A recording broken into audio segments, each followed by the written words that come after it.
dengan corporate governance ya, atau bahasa lainnya disebut dengan tata kelola gitu ya.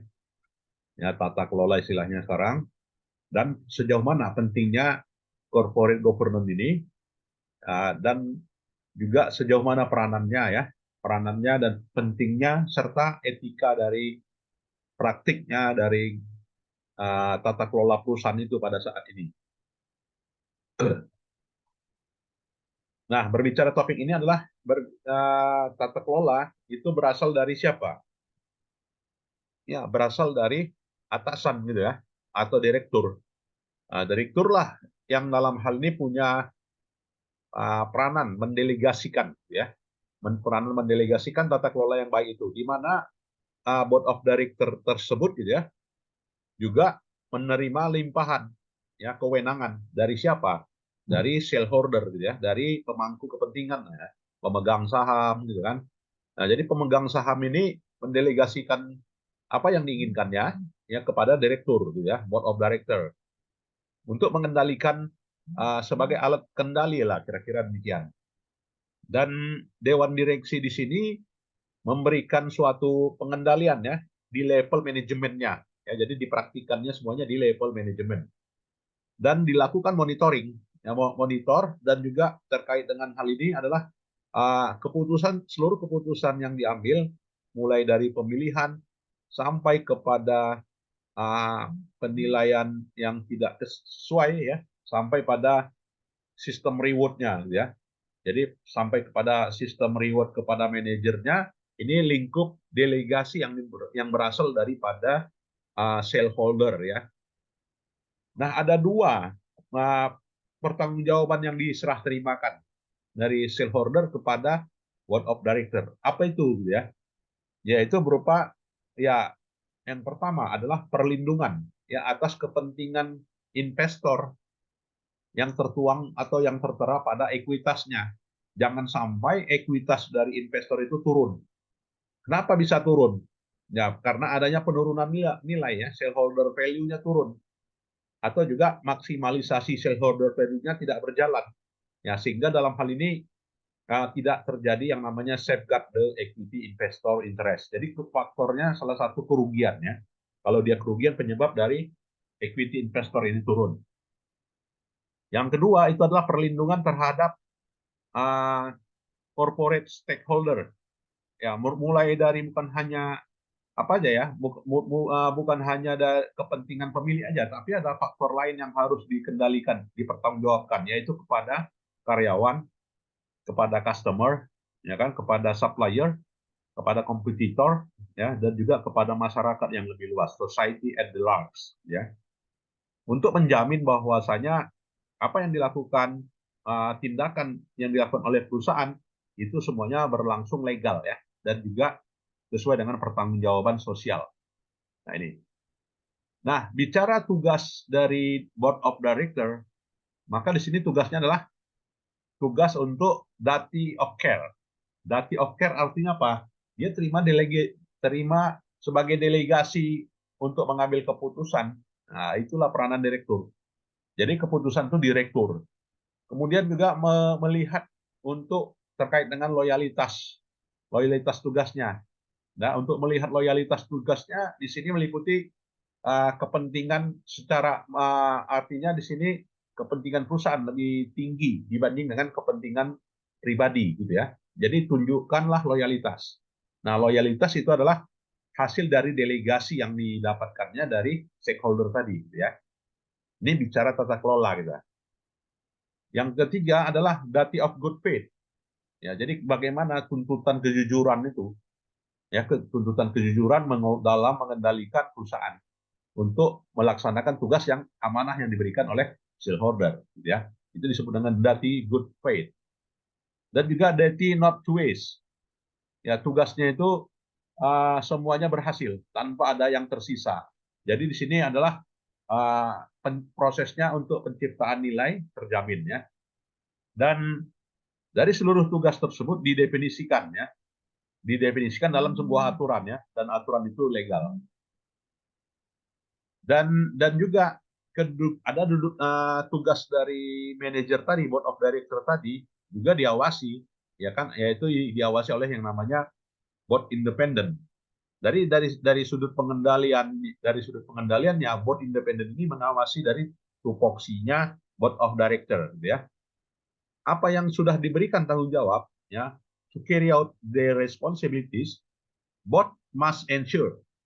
Ya, jadi direksi harus dapat menjamin itu sudah dilakukan secara akuntabel dan secara independen. Kepada siapa? Kepada shareholder. Jadi kepada shareholder di sini haruslah uh, mengetahui apa saja tanggung jawabnya yang harus nanti dipertanggungjawabkan kepada executive leadership, ya, sebagai bagian dari kepemimpinan eksekutif, ya, terkait dengan melengkapi visi dan juga nilai perusahaan. Nah, jadi di sini ikut terlibat yaitu namanya board independent. Ya, ada pengawasan internal, apakah nantinya oleh uh, public accountant, ya, atau juga lembaga ranking, lembaga penilai. Nah, itu. Kemudian juga interlocking directors, keterkaitan, ya, antara direksi satu dengan direksi yang lainnya. Selain itu, kompetensi juga dituntut, ya, dari direksi ini. Nah, jadi kompetensi di sini merupakan suatu bagian dari proses seleksi, gitu ya, dan bagian dari proses evaluasi. Nah, jadi perlunya lah kompetensi dimiliki, ya, oleh direksi. Dan juga direksi di sini menyetujui strategi yang terkait dengan jangka panjang perusahaan dan juga pentingnya keputusan. Ya, kemudian jadi dengan kata lain, board kompeten di sini adalah bagian dari tata kelola perusahaan. Ya, jadi kompetensi direksi bagian dari tata kelola. Ya. Selain dari perlunya board kompeten, apa ya, board independen, apalagi yang perlu? Komite audit. Ya, makanya sekarang di mana-mana perusahaan itu punya komite audit, ya. Nah, lantas apa sih tugasnya? Nah, komite audit di sini bekerja pada level independen. Tujuannya adalah hanya fokusnya lingkupnya proses laporan keuangan. Hanya pada proses pengendalian internal. Hanya pada proses menentukan siapa KAP, siapa kantor akuntan independen, and independent auditors. Nah, itu audit komite tugasnya. Dan ciri-ciri dari kalau jadi menyusun tesis, gitu kan, faktor-faktor yang mempengaruhi tata kelola pemerintahan, faktor-faktor yang mempengaruhi GCG yang baik. Nah, GCG yang baik adalah semakin banyak jumlah dewan komisaris, maka GCG makin bagus, gitu ya. Semakin banyak komite audit, maka apa ya, tata kelola makin bagus. Itu kan banyak ya tesis-tesis sekarang, ya. Nah, ini asalnya teorinya. Ya, dan pengaruh dari dewan direksi tersebut berfokus kepada bagaimana mengintensifkan dan juga memberikan penilaian secara apa ya, secara relatif terkait dengan yang berhubungan dengan fungsi-fungsi pelaporan keuangan. Nah, jadi lingkupnya hanya laporan keuangan. Itulah yang namanya audit komite, ya. Jadi audit komite itu terkait dengan financial literate outside non-employee independent director. Nah, selain itu, apalagi yang faktor-faktor menunjukkan tata kelola yang baik, yaitu kompensasi. Nah, jadi kompensasi komite di sini berkaitan dengan kompensasi dan manfaat yang diterima berupa kepada masing-masing karyawan dan juga pada masing-masing top eksekutif.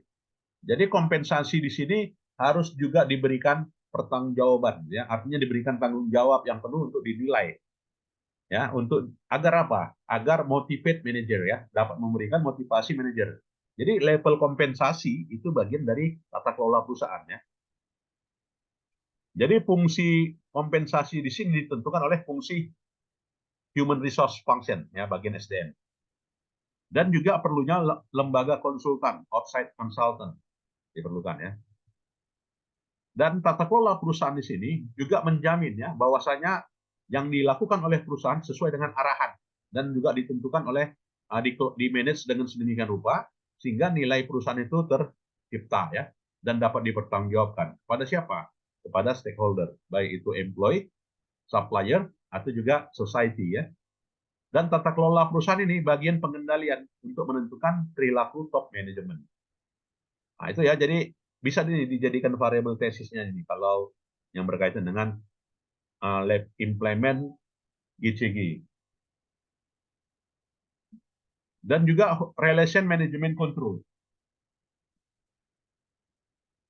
Ya, relation manajemen control. Jadi hubungan pengendalian manajemen. Jadi hubungannya adalah bagaimana hubungan kepada top manajemen untuk mengendalikan hal itu. Dan tata kelola difokuskan pada bagaimana mengendalikan perilaku top manajemen. Dan jadi perilaku top manajemen sangat menentukan, baik itu personal behavior-nya, ya kan, maupun juga kesehariannya. Makanya di sini saling terkait satu sama lain, gitu ya. Gaya hidupnya, ya, kemudian juga behavior. Sangat itu merupakan salah satu variabel tata kelola, ya. Selain itu, untuk menentukan tata kelola yang lain itu adalah prevalence. Ya, prevalence di sini berkaitan karena ada suatu skandal ekonomi, misalnya kasus Enron, ya, kasus Worldcon.com, gitu ya, atau krisis Eropa di krisis keuangan. Kemudian misalnya COVID lah ya kalau kita. Nah, jadi itu dampaknya kemana? Prevalence itu keterkaitannya dengan Sarbanes-Oxley Act. Nah, jadi bicara tata kelola, maka nanti kita di sini berbicara level yang lebih tinggi, yaitu pengesahan atas aturan dan juga terkait dengan pasar modal, gitu ya.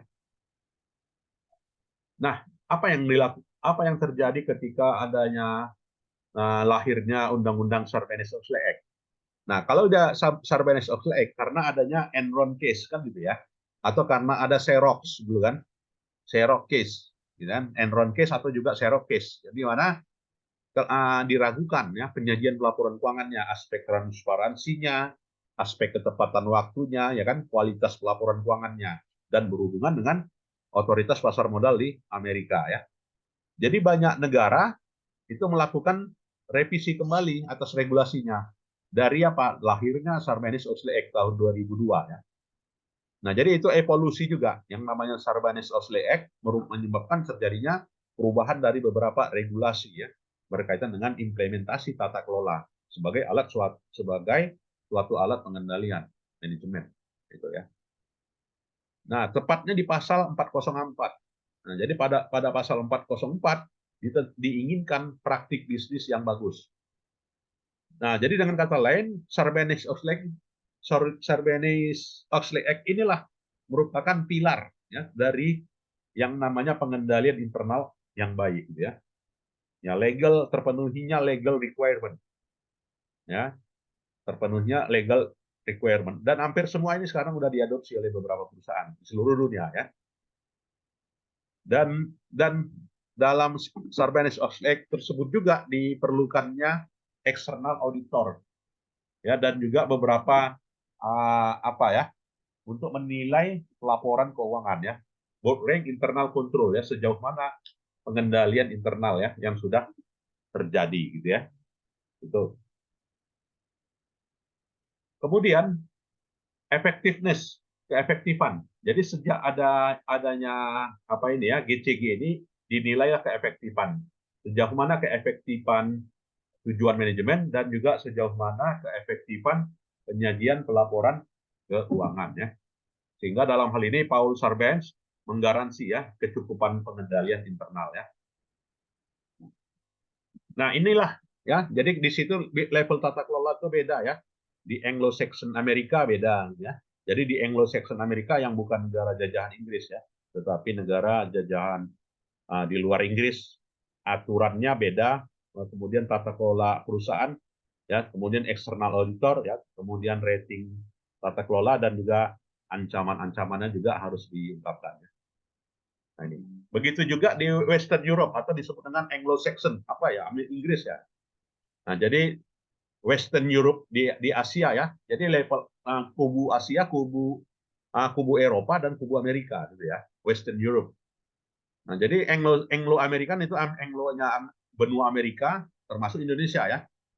Kalau Malaysia itu Western European ya karena dia mengikuti aturan Inggris gitu ya. Nah, juga yes, Western Europe Di sini mengkonsentrasikan kepemilikan dari sudut pandang orang Jepang, orang Korea, orang India, dan orang Cina ya, dan juga tata kelola di Jerman. Nah itu. Nah itulah materi kita yang perlu disampaikan ya. Kira-kira ada yang mau kita diskusikan, silakan.